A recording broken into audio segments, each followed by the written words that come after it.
Beleza, então. Começou aqui. Eu vou colocar aqui também para a gente ficar aí no nosso tempinho aí de 30 minutos cada bloco. Vamos ver se fazemos 2 ou 3 blocos hoje. Beleza? E hoje, tá? Nós vamos ver a lei de abuso de autoridade. O que eu quero que vocês entendam é o seguinte, tá? A primeira coisa, o que mais cai em prova e o mais importante e que a gente vai trabalhar com mais detalhes aqui é do artigo 1º ao artigo 8º. A partir do artigo 9º, nós temos o que nós chamamos de crimes. Galera, mas crime não tem o que explicar de crime, tá? Os crimes a gente vai ler, porque eu sei que muitos aqui não vão ler depois. Mas crime não tem como explicar o crime. O crime é esse. E aí a gente vai fazer uma leitura atenta. Aí eu vou trazer alguns comentários antes dos crimes, para vocês verem que também não é tão complicado assim. Por exemplo, todos os crimes são de detenção. Não tem o crime de reclusão. Todos os crimes são de detenção. Detenção e multa. Então, com algumas dicas, a gente vai conseguir fazer bem tranquilão. Beleza? Mas do 1 ao 8º é o que mais cai em prova. Canoas, no de Canoas aí, caiu também, se eu não me engano, o artigo 4º. Mas aí a gente vai bater um papo sobre cada um deles. Beleza? Aí bem de boa. Vamos quebrando aqui artigo por artigo, qualquer coisa. Vocês me chamam. Eu prefiro que vocês me chamem por áudio, tá? Quem tiver microfone, chama pelo microfone. E aí, quem não, escreve aí uma mensagem e aí eu paro para dar uma olhada, beleza? Fechou? Então vamos aí, sem mais delongas, né? Vou Porque. entrar aí pelo Note, tá, professor? Como é que é? Ah, Vou entrar pelo Note aí, só me aceita, por favor. Tá, pode pedir aí. Aí, a ideia aqui, então, é a gente ver com muita tranquilidade essa lei. Galera, é o seguinte: de todas as leis que nós estamos vendo, pelo menos comigo, eu posso te garantir que não vai ter mais de uma pergunta por prova, tá?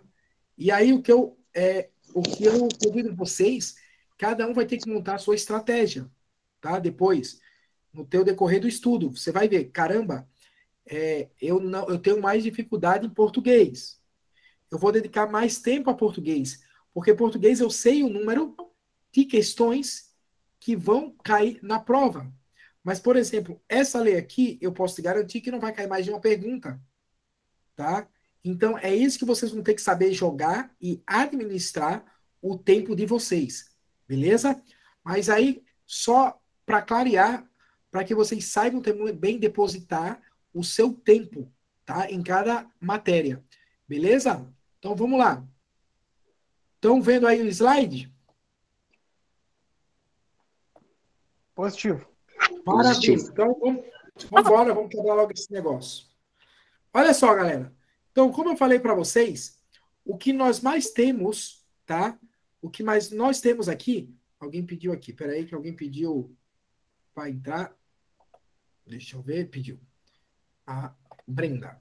Então, bem-vindo, Brenda. Vamos lá. O que nós temos que prestar mais atenção, então, é do artigo 1º ao artigo 8º, tá? Isso aqui é o que mais é cobrado em prova para concurso de guarda municipal. Porque, como eu falei para vocês, a partir do artigo 9, nós já vamos falar de crimes. Professor, pode cair crime? Pode. Tá? Se a banca é uma banca bem vagabunda, desculpe falar assim, pode. Porque aí ela vai pedir para memorizar pena, memorizar quanto Agora tempo, não, mãe. Agora não vamos. tá? Depois. Então, isso aí que vocês vão ter que. Vai ter um trabalho de memorizar. Já o artigo 1º ao artigo 8º, ele é mais também de pensar, beleza? Então vamos lá, olha só. No artigo 1º ele já vai dizer o seguinte: quem é que pode cometer, tá? Crimes de abuso de autoridade, tá? E aí a gente vai dizer que é o agente público. Pessoal, mas aqui, ó, como eu coloquei aqui embaixo para vocês, o conceito de agente público, ele é muito amplo, beleza? ele é muito amplo. Prestem bem atenção aqui no que eu vou dizer para vocês. Se perguntar na prova assim, o mesário, aquele carinha que está lá no dia das eleições, só anotando o nome das pessoas que estão indo votar, ele pode cometer um crime de abuso de autoridade? Pode. Pode. Ele é um sentido amplíssimo. As bancas gostam de falar que somente aqueles remunerados, somente nada.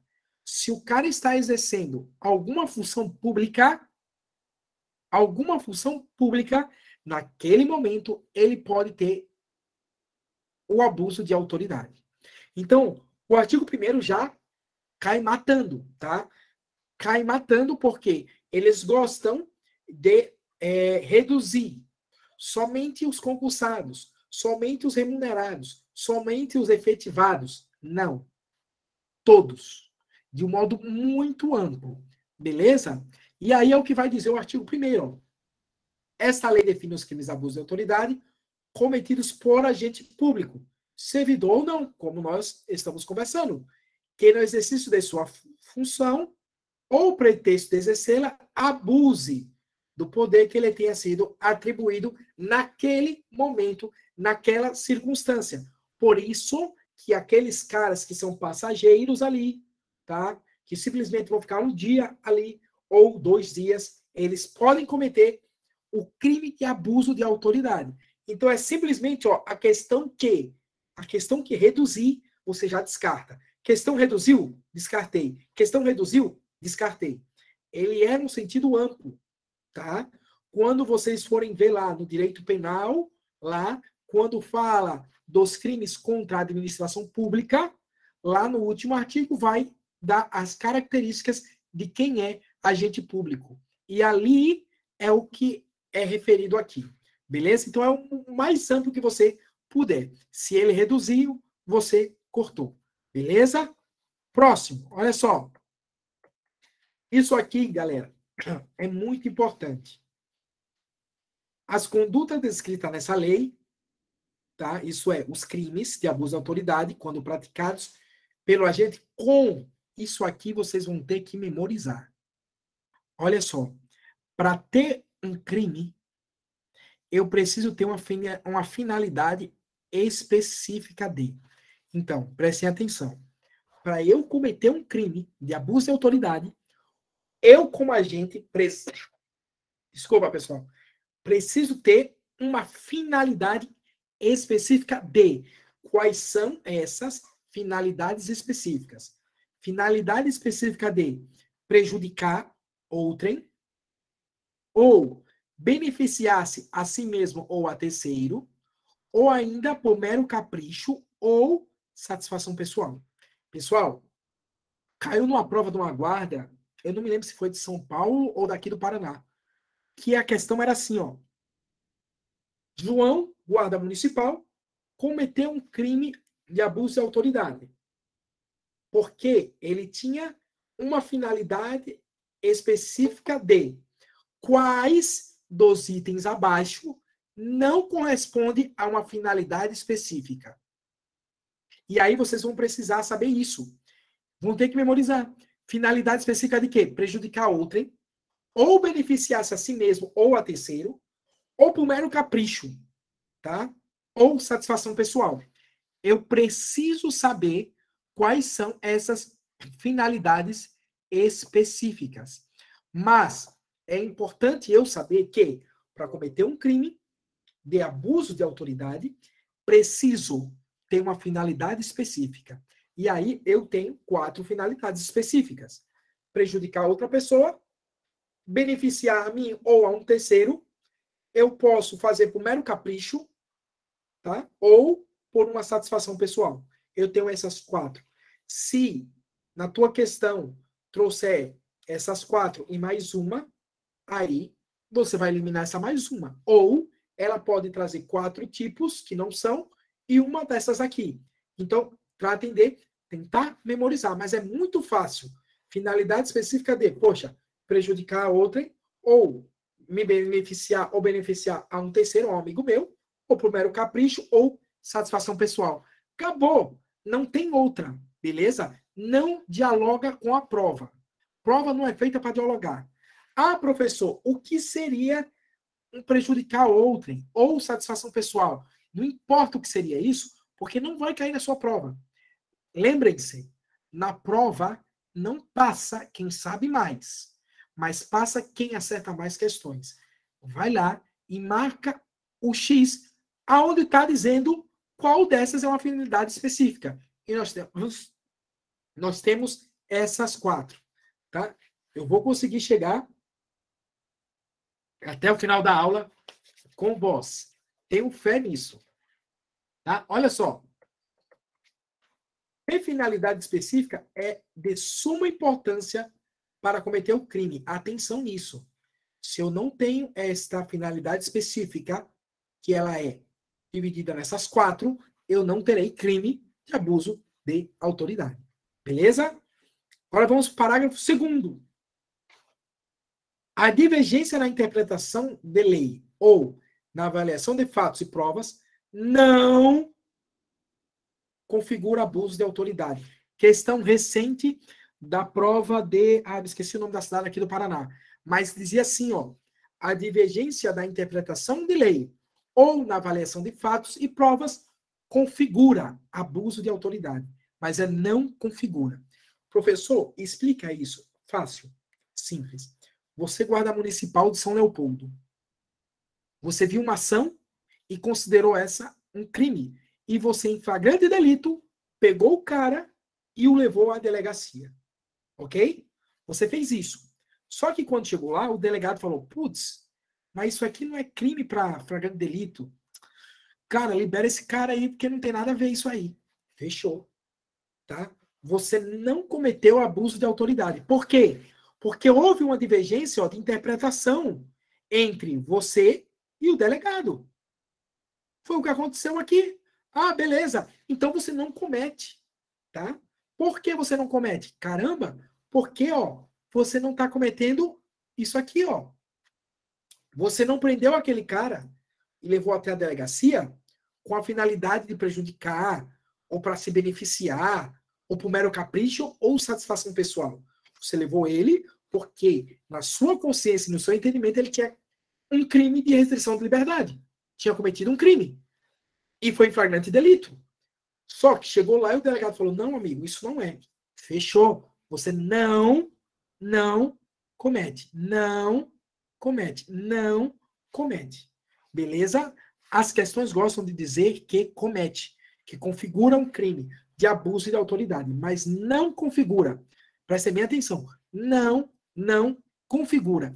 Beleza? Tá tranquilo? Então lembra, a divergência de interpretação da lei ou na avaliação de algum fato, que foi esse que eu narrei para vocês, tá? Isso não configura abuso de autoridade. Beleza? Segue o baile, segue o baile. Vamos embora. Capítulo 2, dos sujeitos do crime. Olha só. Quando nós chamamos, a gente vai falar isso mais tarde, mas o crime de abuso de autoridade é um crime próprio. Professor, o que é um crime próprio? Um crime próprio é que só determinadas pessoas podem cometer. E, nesse caso, são agentes públicos. Como estava lá no artigo 1º, servidor ou não da administração direta, indireta ou fundacional de qualquer dos poderes da União, dos Estados, do Distrito Federal e dos municípios e de território. Compreendendo, mas não se limitando. Professor, explique isso para mim melhor. Olha só. Ele vai dizer assim, que esses carinhas aqui, servidores públicos e militares ou pessoas a eles equiparadas, membros do Poder Legislativo, membros do Poder Executivo, membros do Poder Judiciário, membros do Ministério Público, membros dos tribunais ou conselhos de contas. Essa galera está dizendo aqui que pode cometer o crime, que são sujeitos do crime de abuso de autoridade. Tá? Mas preste atenção. Olha o que eu marquei aqui para vocês. Mas não se limitando a quem? A essa galera. O que quer dizer isso? Se a banca for uma banca decente e não queira simplesmente que vocês memorizem coisas, o que ela vai perguntar? Vai perguntar assim, no artigo 2º, o rol é taxativo. O que quer dizer que é rol taxativo? Que apenas esses aqui é que cometem o crime de abuso de autoridade. Mas não, ele não é um rol taxativo. Não é um rol taxativo. Ele é um rol exemplificativo. Isso mesmo. O que quer dizer isso? Que pode, isso aqui só está dando um exemplo. Olha, esses aqui cometem crimes de abuso de autoridade, mas não só ele. Por isso que o texto, olha, mas não se limitando. Se limitando a quem? A essa galera. Eu preciso saber que esses servidores públicos militares, membros do Poder Legislativo, Executivo, Judiciário, Ministério Público, tribunais e conselhos de contas, cometem? Sim, mas não só eles. Beleza? Deixa eu ver aqui que alguém chamou. Beleza, aceitar e vamos lá. Bem-vinda, Sandra. Então, eu tenho que ter na minha cabeça isso bem claro. Não é um rol taxativo. É um rol exemplificativo. Esses, digamos assim, que são os titulares, mas é muito amplo. Então, é somente exemplificativo e não taxativo. Ok? Caiu em uma prova, mas isso foi da Polícia Militar. Não sei de qual estado. Que dizia que servidores públicos e militares, que os servidores militares, eles não cometiam crime de abuso de autoridade. Questão errada. Comete sim. Servidores públicos e militares, ou pessoas a eles equiparadas, cometem. Tá? Então, isso aqui é só um rol exemplificativo e não taxativo. Esse é o artigo 2. Mas olha só. Reputa-se agente público, para os efeitos desta lei, esse é o parágrafo único do artigo 2. Todo aquele que exercer, ainda que transitoriamente ou sem remuneração, por eleição, nomeação, designação. O que é isso aqui, galera? É o que eu expliquei lá em cima. Quando a gente fala de agente público, é amplíssimo. É algo grande. É a maior definição que a gente possa ter. E não simplesmente um grupinho. E não simplesmente aqueles que são efetivados, aqueles que têm estabilidade, aqueles que têm remuneração. Não. É muito amplo. Beleza? Então, vamos dar sequência. No capítulo 3º, ele vai falar da ação penal. Pessoal, é o seguinte. Eu tenho a ação penal. Tá? Penal. Pública. Eu tenho a ação penal privada, né? A privada e a pública. Não vamos entrar em detalhes, tá? Aí, na pública, eu tenho uma condicionada, que precisa de condições, ou de representação, e eu tenho uma incondicionada. Tá? Professor, o que quer dizer isso? Vamos lá. Deixa eu fazer aqui um triângulozinho aqui, ó. Aqui eu tenho o juiz, aqui eu tenho o Ministério Público, e aqui eu tenho o cidadão, digamos assim. Se um cidadão sofreu um crime de abuso de autoridade, o policial fez uma cagada contra ele. Desculpa a palavra. Tá? Não está dizendo que a ação penal pública é incondicionada? Quando o Ministério Público souber que o policial fez isso, ele nem vai querer saber se o cidadão vai querer representar ou não. Ele mesmo vai acionar o juiz. Tá? Ele mesmo. Professor, e se fosse condicionada? Condicionada é que o Ministério Público chegou aqui e perguntou: e aí, cidadão, você vai querer representar? Aí ele diz: vou. Aí o Ministério Público fala ao juiz. Mas, atenção. E a privada? É o cidadão, por meio do advogado, vai direto para o juiz. Tá? Mas, atenção. Aqui, todos os crimes são ação penal pública incondicionada. Pessoal, é incondicionada. Não me errem isso na prova. É incondicionada. Isto é, quando o Ministério Público observou que houve um abuso da autoridade, tá? Ele vai para o juiz, direto. Se o cidadão quer ou não representar, é outra história. Mas como é incondicionada, ele vai fazer a máquina girar, beleza? Olha só. Isso aqui eu quero que vocês prestem atenção. Existe uma coisa, tá? Que se chama ação privada subsidiária. O que quer dizer isso? Suponha que o cidadão sofreu um crime de abuso de autoridade de um policial, de um guarda municipal. O Ministério Público tem um tempo para agir. Se ele não agir, o cidadão vai lá e pode, por meio de um advogado, acionar o juiz. É isso que quer dizer. Ação penal pública, ação penal privada subsidiária, que é o que vai tratar no parágrafo 1º e 2º do artigo 3º. Então, o artigo 3º, ele coloca a regra. A regra é: todos os crimes desta lei são de ação penal pública incondicionada. O Ministério Público vai acionar o juiz. Mas, professor, e se o Ministério Público não acionar no tempo? Aí, por uma ação privada subsidiária da pública, o cidadão, por meio do advogado, pode acionar o juiz. Professor, então eu posso falar que os crimes de abuso de autoridade também é ação penal privada? Não!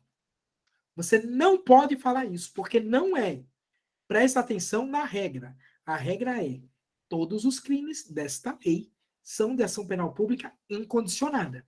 Só que, se passar o tempo do Ministério Público agir, se ele não agiu, eu posso, por meio de uma ação privada subsidiária, acionar o juiz. E é o que vai tratar esses dois artigos que nós vamos ler em sequência, beleza? Deixa eu só adicionar alguém aqui. Isso, aceitar. E vamos lá. Então, fica claro para vocês, não confundam isso. Todos os crimes são de ação penal pública incondicionada. Vamos lá? Olha só o que vai nos trazer. Será admitida ação privada se a ação penal pública não for intentada no prazo legal, cabendo ao Ministério Público aditar a queixa, repudiá-la e oferecer denúncia substitutiva, intervir em todos os termos do processo, fornecer elementos de prova, interpor recurso e, a todo tempo, no caso de negligência do querelante, retomar a ação como parte principal. 2, que a gente estava falando, ó, a ação privada subsidiária será exercida no prazo de 6 meses, contando da data em que se esgotar professor, para oferecimento da denúncia. Oi? o que é querelante? Querelante é o cidadãozinho aqui, ó. É quem vai pedir. Querelar, o de pedir. Beleza? Tá, ok. Ah, pegou? O querelante é aquele que vai pedir algo ao juiz, tá? Que seria a vítima. Basicamente. A galera do direito já gosta de falar difícil, né? Podia falar aqui o lascado, o ferrado, o cara que sofreu, querelante, é. Mas tudo bem. Aí se cair na prova, já sabe. E aí o prazo, isso aqui memorizem. O prazo, desculpem, o prazo que o cara tem é de 6 meses. Isso é, passou o prazo do Ministério Público fazer a denúncia. Se ele não fez a denúncia, eu tenho um período de 6 meses para enviar a minha queixa. Tá? A minha queixa. O Ministério Público denuncia e eu faço minha queixa. Tá? O Ministério Público não denunciou no prazo determinado. Esse prazo, terminou esse prazo? Beleza. Eu tenho agora 6 meses para entrar com a minha ação privada, contratei um advogado, foi no juiz, oferecer, tá, a minha queixa. Nesse sentido, eu tenho 6 meses do prazo. Tá? Lembre-se disso. 6 meses com data, ó, contado da data em que se esgota o prazo para oferecimento da denúncia. Beleza? O Ô, prazo. professor, Oi. assim que ele faz o pedido da penal pública, ela se torna condicionada? Não. A ação penal pública, ela é condicionada ou incondicionada. Todos os crimes dessa lei é incondicionada. Qual é a diferença da ação penal pública incondicionada e condicionada? A incondicionada é que o Ministério Público viu e disse assim, tem um crime ali, vai direto para o juiz. Isso é ação penal pública incondicionada. A condicionada é assim, o Ministério Público fala, existia um crime ali.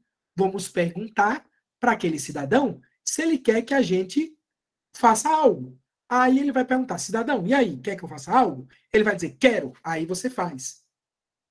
A incondicionada, o Ministério Público não vai perguntar para o cidadão. Ele viu o crime e vai direto com o juiz.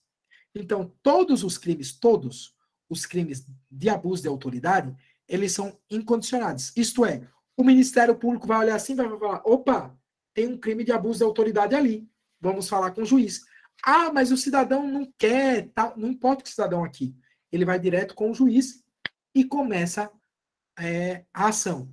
Agora, eu, cidadão, um guarda municipal cometeu um crime de abuso de autoridade contra a minha pessoa. Eu esperei lá e o Ministério Público não fez nada. Aí eu esperei o prazo deles terminou e eu, com meu advogado, entrei lá com uma ação privada, subsidiária da pública. Tá? Por quê? Porque o Ministério Público não fez nada.